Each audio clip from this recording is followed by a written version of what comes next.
When we first came up with the idea of starting Together Tech, it kind of came from a question that we were asked.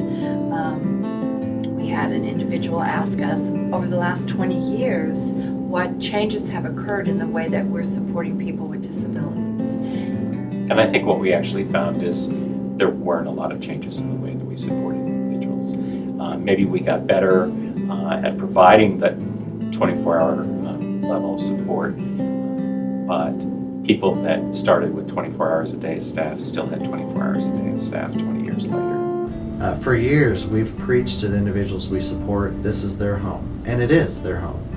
But our actions don't really show them that it's their home because we've got another adult with them at all times.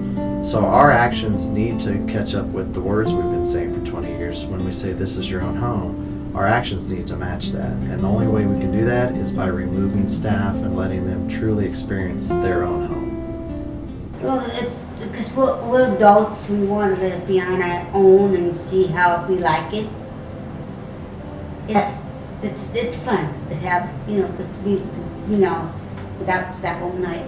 Up the next morning, 5:30, I get up at 5:30 and to do my business, to get ready for work, do exercises downstairs, and on my way to take my bath, and on my way to work.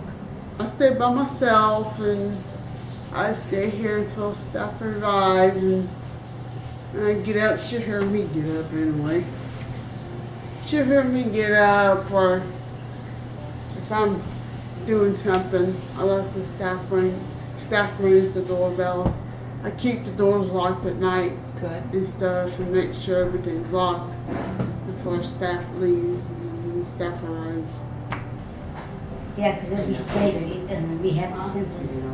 Those, the camera thing, it'll be safe, because we keep our door locked.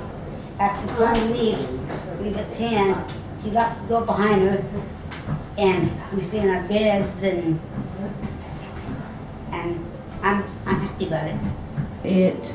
You hardly notice it, and sometimes I even forget I have it. Great. Until I look up on the counter. She wants to become more independent, and her goal is to eventually not to be in an ISL. So this is perfect for her because she does want, she doesn't want staff here, Sure. In her business all Right. the time. Excellent. Yes, so Right. independence is definitely a big priority for Devin. And tells when I'm in and out of the bathroom. So like if I was sick, like throwing up or whatever, they call and check on me because they know I'd be in the bathroom for a while. It shows that I'm in bed, and it also goes off my dog's weight too, but if there's more weight than me or my dog, then they call or send someone over. Great. It will allow us to know if they are in bed, if they're up several times. That sometimes can show if somebody's anxious or if they're sick. So we can kind of track that on the database even though we're not in the home. Any of us are maybe a car accident away or a medical condition away from receiving services ourselves. And so I think about that all the time. If I were in services, or if my son or daughter were in services, if my wife were in services, what kind of supports would I want them to receive a quality of life?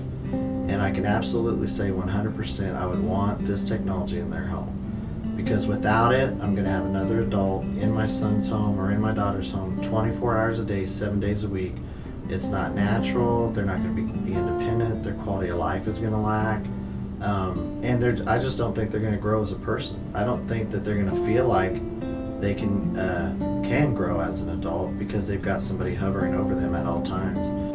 Everybody has the right to live a dignified life, to live a respectful life, and with somebody living and watching every day, every move that you make, it just cuts into that, and it has been so exciting and so encouraging to see the people that we serve, how having 8 hours of independence, a safe independence, has literally changed their lives.